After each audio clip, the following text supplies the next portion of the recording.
Olá, alunos do Universo do Mecânico, bem-vindos a mais uma aula técnica, a mais um início de semana aqui no seu UMEC, onde estaremos aqui abordando para todos vocês a aula técnica de número 88 de 2014. Então sejam bem-vindos, porque temos o que? Mais conteúdo, mais atuadores, mais informações para vocês a respeito do Fiat Palio com sistema e-torque. Palio com motor e-torque. Então temos o que? Temos as informações sobre atuadores, ou seja, tudo que é possível, tudo que está referente aos atuadores, aos componentes que recebem aí as ordens, né, da ECU, da unidade de controle eletrônico do motor, justamente para podermos ter e conseguir realmente entender como é o funcionamento do sistema. Ok? Então sejam todos muito bem-vindos a esta aula de número 88 de 2014. Pessoal da Auto Rafim já estão linkados, já estão dando o seu alô, já participando da aula. Também Antônio Cesarida, Angelino Flores Bernardo, pessoal da KDS Automotiva, Diomedes de Brasília, um abraço, Diomedes. São Paulo tá chovendo agora, hein? Começamos uma semana de chuva, depois de 6 meses praticamente sem chuva forte, agora é alagamento aqui, tá? Foi-se a época da seca, agora já começou a alagar, né, a cidade e não vai demorar muito, tá?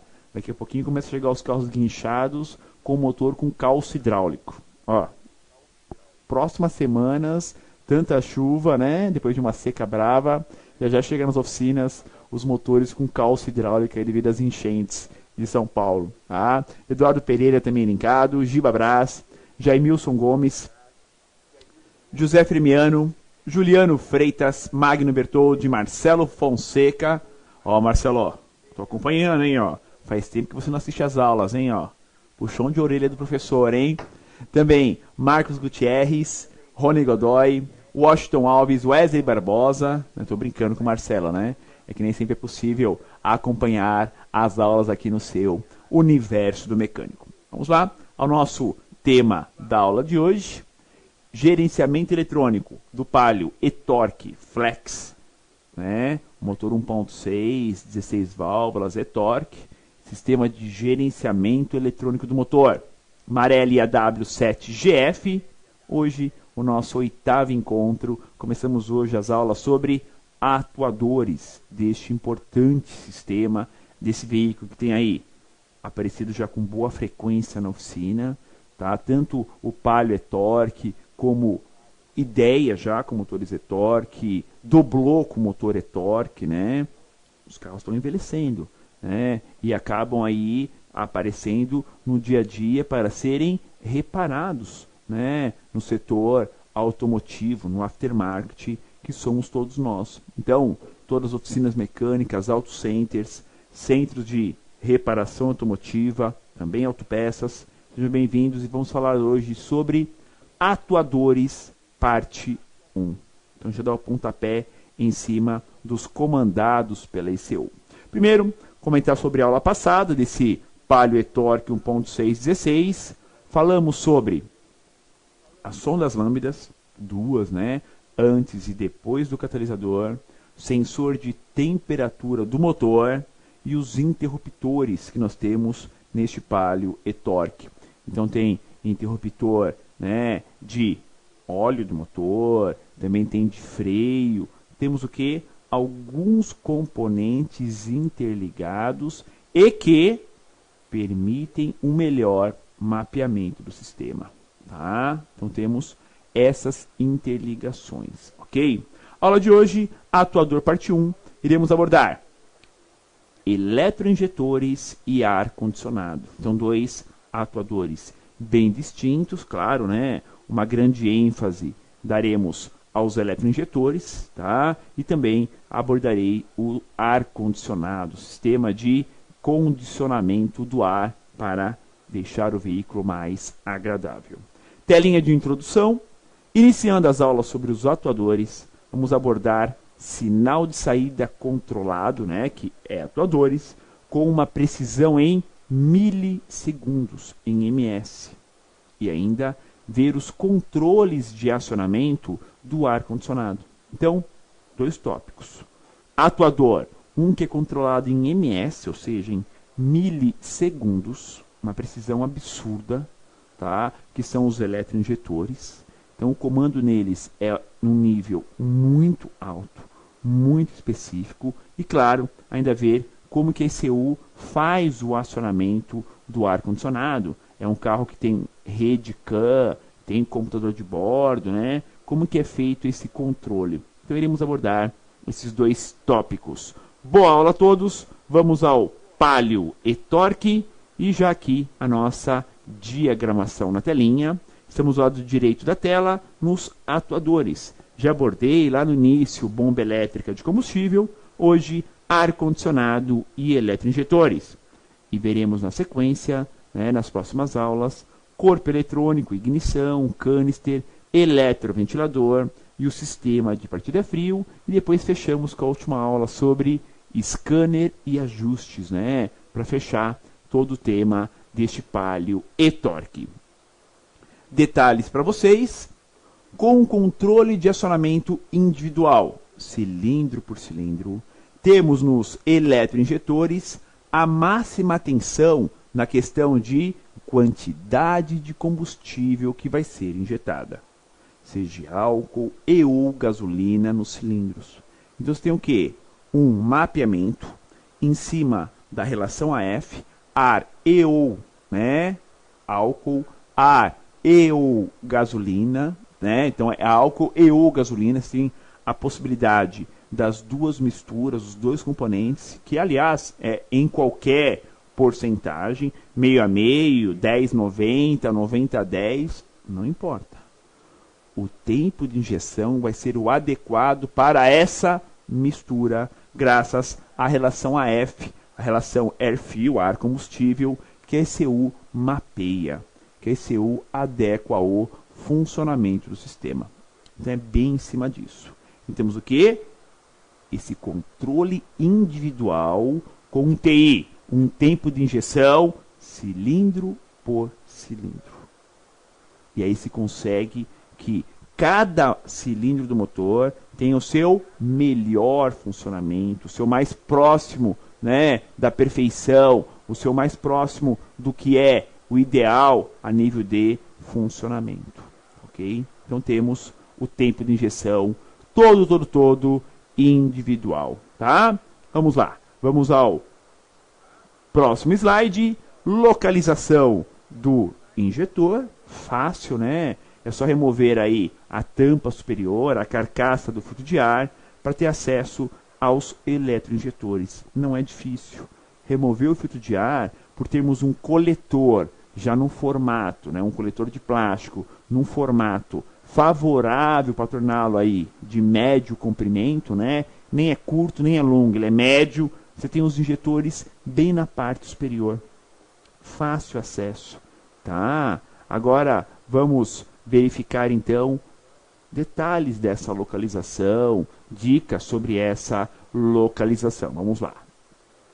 Fixos diretamente pelo tubo distribuidor de combustível, os eletroinjetores possuem travas de fixação em anéis Orengs de vedação, já no próprio coletor de admissão. Então estão fixos diretamente no coletor de admissão, ou seja, tem o quê? Tem a fixação pelo tubo distribuidor direto no coletor, ou seja, o combustível é injetado já praticamente na válvula de admissão, não é? Nas válvulas.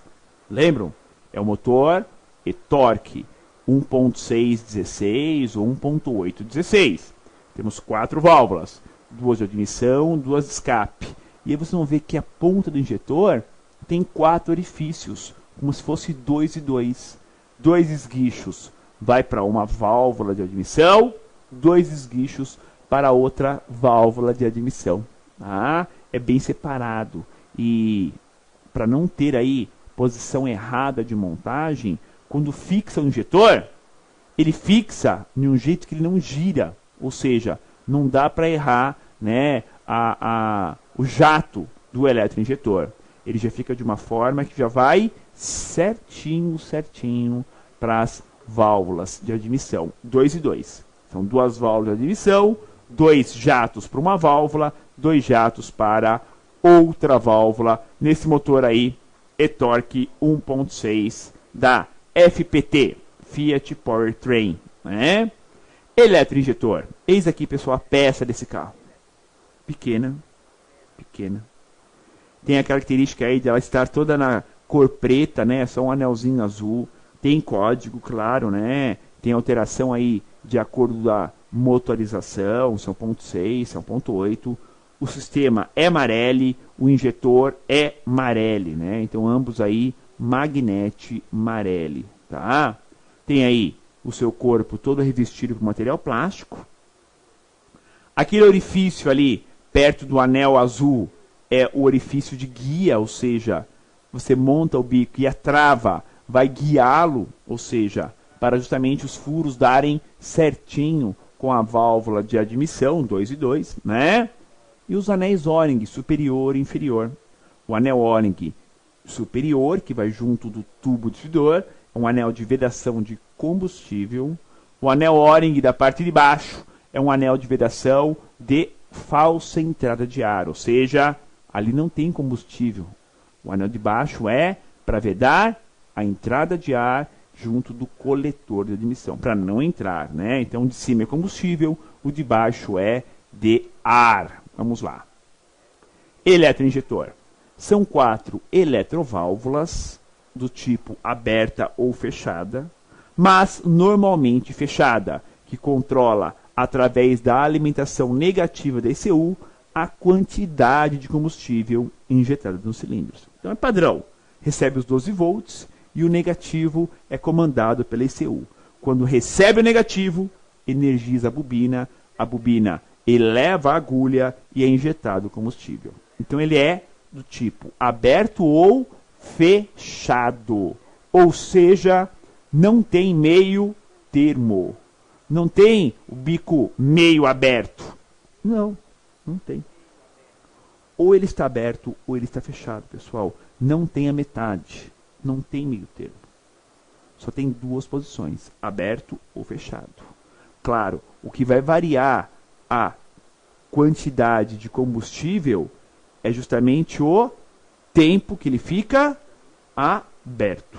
Quanto maior o tempo, mais combustível é injetado. Quanto é menor o tempo, menos combustível é injetado. Então você tem o quê? Você tem uma forma de controle em cima do eletroinjetor para que a ECU possa realmente fazer esse mapeamento.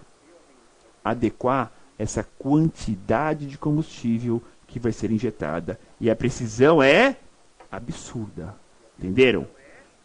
É aberto ou fechado. Não tem meio termo. Não tem meio injetor aberto. Não. Deu o comando, já eleva a agulha, já está injetando combustível. Não tem um controle intermediário. Ele é aberto ou fechado. Se mede o TI, se mede o TI. Consegue. Serve para quê? Para medir o tempo que ele fica aberto. Quanto maior o tempo, mais combustível é injetado. Obviamente, motor frio, baixa temperatura, precisamos de mais combustível. Vai ser injetado mais combustível através do quê? De um tempo de injeção maior. Basicamente isso, tá? Funcionamento. Vejam lá no motor, ó. Essa foto tirada lá diretamente no motor do veículo. Observem, ó, os 4 eletroinjetores, né? Bem na frente aqui das bobinas, né? Da bobina, cabo de vela, tampa do motor, tampa superior do motor. Temos aqui uma linha de injetores. Os 4 injetores, conectorzinho amarelo, e os bicos, ó, nem aparecem, porque são tão pequenininhos, né? Nem dá para ver o corpo do bico ali, ó, sem tirar o conector elétrico. Fica bem escondido, tá? Porque são bicos pequenos. Já bicos modernos, injetores modernos, fisicamente até bem pequeninos, tá? Você vê uma linha de injetores. Por quê? São 4 eletroinjetores, um por cilindro. Falar então do funcionamento. Temos um controle individual, em que a alta pressão do sistema fica restrita à abertura dos injetores. Assim que é elevada a sua agulha, temos a saída rápida do combustível, pulverizando ele. Então, o combustível pulverizado, pessoal, é aí a transformação. Por quê? Temos ali quase 4 bar de pressão empurrando. O sistema trabalha com 4 bar. Os injetores fechados.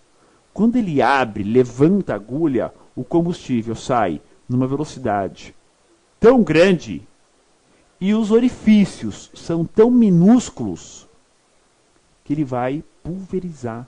Ou seja, literalmente, o combustível saindo do injetor está saindo em forma de spray. É uma nuvem de combustível. É uma transformação do combustível do estado líquido para o estado gasoso. Por quê?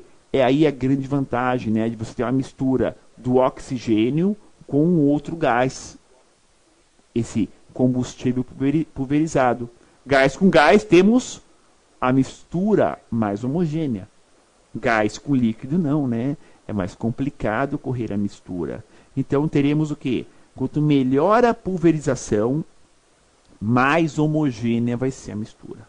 Ou seja, vai estar mais próxima do ideal a nível de funcionamento, a nível de melhorias do próprio sistema. Tá?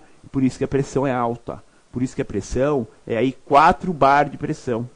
Vocês vão ver já. A ponta dos injetores, o orifício é minúsculo. Já vou mostrar uma foto para vocês. Tá? Já. Bom, por falar nisso, né? Função então. Olhem os eletroinjetores, ó, real. Isso é foto real lá do carro, pessoal. Montado, ó. Nem vê o bico, né?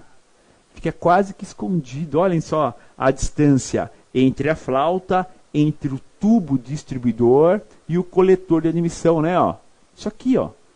O injetor está mais escondido do que aparece. Olha lá o anelzinho azul dele, né? Os 2 fios, 2 pinos, né? Fica super escondido. Porque é um injetor pequeno já. Não é um injetor longo. Não. Nesse tamanho de corpo aí é o suficiente para conseguir ser controlado o tempo de injeção, a quantidade de combustível injetada e se deixa o motor no funcionamento próximo do ideal. Essa é a realidade.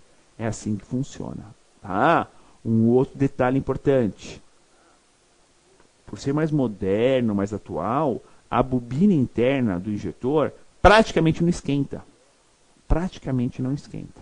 Ou seja, mesmo sendo pequeno, tendo pouca dissipação de calor, temperatura, você raramente tem problemas de bico queimando, bico danificando nesse sistema. Muito difícil. Mesmo ele sendo assim, bem pequeno. Tá? E não se esqueçam, né? O motor aquece bastante, né? Obviamente, temos só 2 pinos, só 2 fios no injetor para exercer a função dele. Então vamos lá. Transformar o combustível líquido no estado gasoso, para que a mistura ar e combustível seja, com álcool e ou gasolina, o mais homogênea possível, para uma queima perfeita na câmara de combustão. Então funciona o quê? A função do eletroinjetor é isso. É permitir um controle da ECU e mais pulverizar o combustível na hora certa, na quantidade certa. Porque o carro é flex. Pode ser álcool, pode ser gasolina, pode ser a mistura dos dois. Temos que ter o quê? Um controle muito preciso em cima disso. Claro, quem faz esse controle é a ECU. Mas o eletroinjetor, tendo o positivo e o negativo, a sua bobina interna energiza. Energizou a bobina interna, o campo magnético vai atrair, vai elevar a agulha, vencendo uma pressão da mola interna. Acontecendo isso, o que nós teremos? a abertura da agulha contra a sua sede. Toda agulha tem uma sede para fazer a vedação. Levantou a agulha, vai sair combustível pela sua sede. É onde nós temos os 4 orifícios que vão permitir a saída do combustível por um ponto muito, mas muito pequeno. Obviamente, quando passa por um muito pequeno, que nós teremos uma alta pressão passando por um orifício muito pequeno, teremos uma pulverização. Pessoal, ó, São Paulo não dá para fazer isso, não dá para brincar com água, né? Embora está chovendo agora, a crise está feia ainda. Mas uma mangueira de jardim ou de horta, se você abre a torneira e deixa a ponta da mangueira livre, só sai água, não sai? Só água. Coloca o dedão e começa a obstruir lentamente. Você vai aumentar a pressão, a água vai mais longe e começa a pulverizar mais. Quanto mais você conseguir diminuir esse fluxo da água, aumentando a pressão, mais leques você vai abrir e você vai ver até umas nuvenzinhas de água. É isso que acontece no bico. Uma pressão alta de combustível, obrigando a você passar, né, por 4 minúsculos orifícios, você vai pulverizá-lo.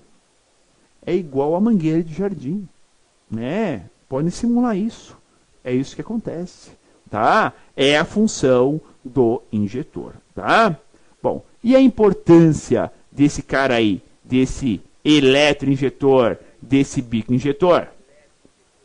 A ECU faz o controle do TI pelo comando negativo, abrindo e mantendo aberto, controlando em milissegundos, em ms.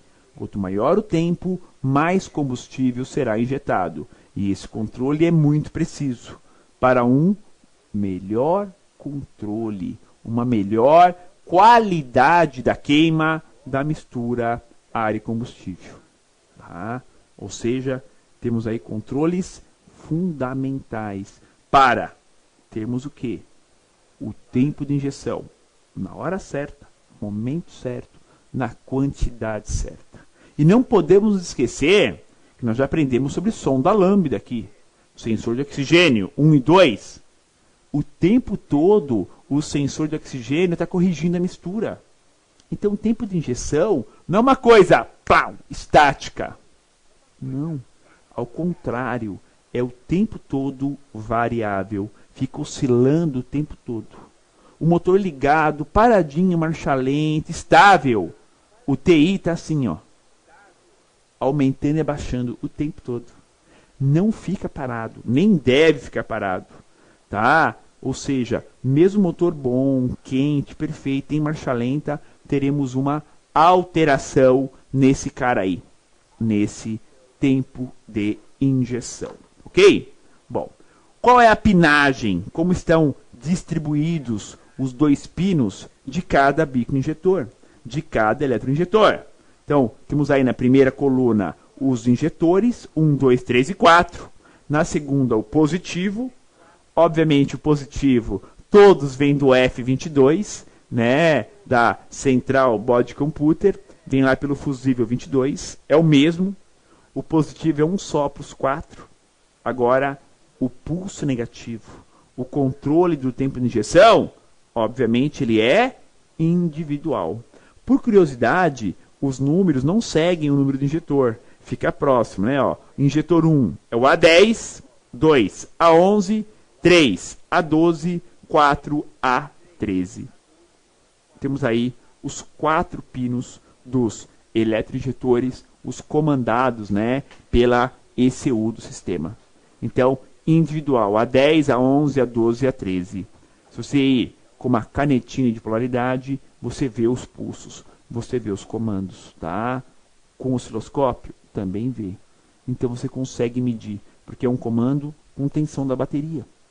O módulo, né, controla o negativo, mas o injetor, ele é, né, acionado, alimentado pelo F22, ou seja, tensão da bateria.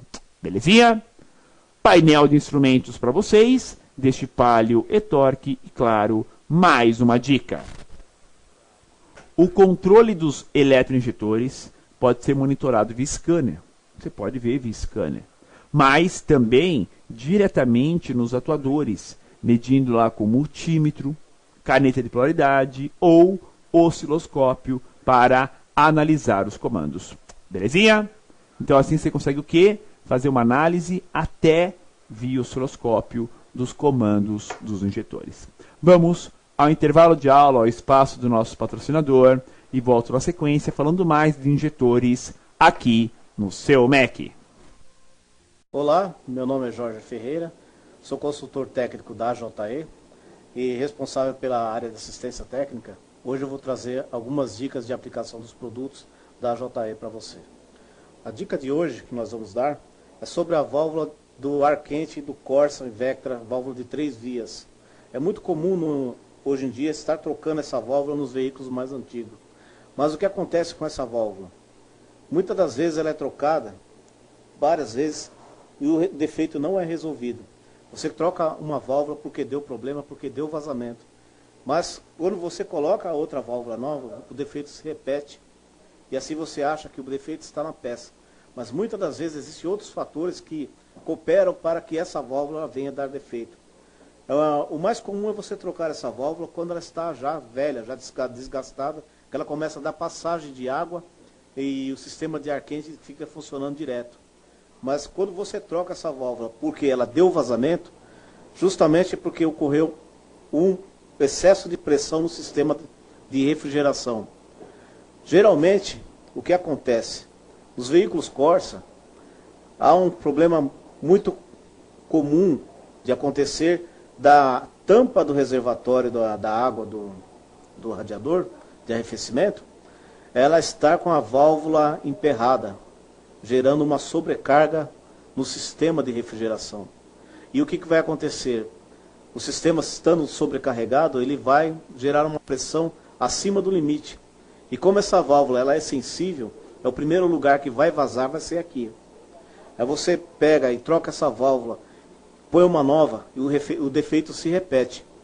O simples trocar da tampa do reservatório do radiador, você já pode resolver definitivamente o problema desse carro.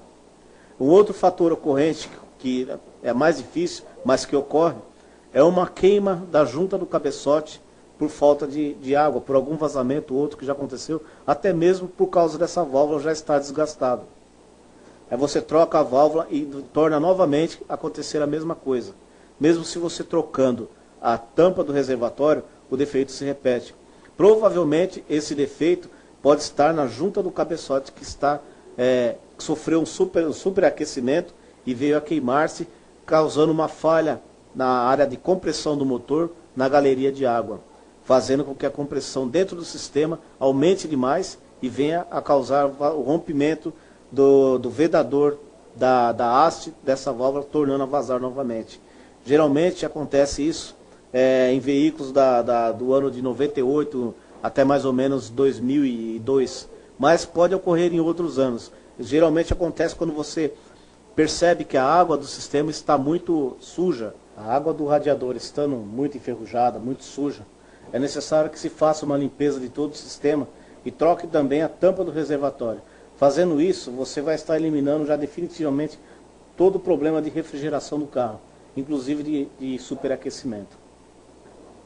Espero que essas dicas técnicas tenham ajudado vocês a estar aplicando melhores os produtos, estar resolvendo os problemas do dia a dia da oficina. E qualquer dúvida, entre em contato pelo site, pelo e-mail ou pelo telefone da JE.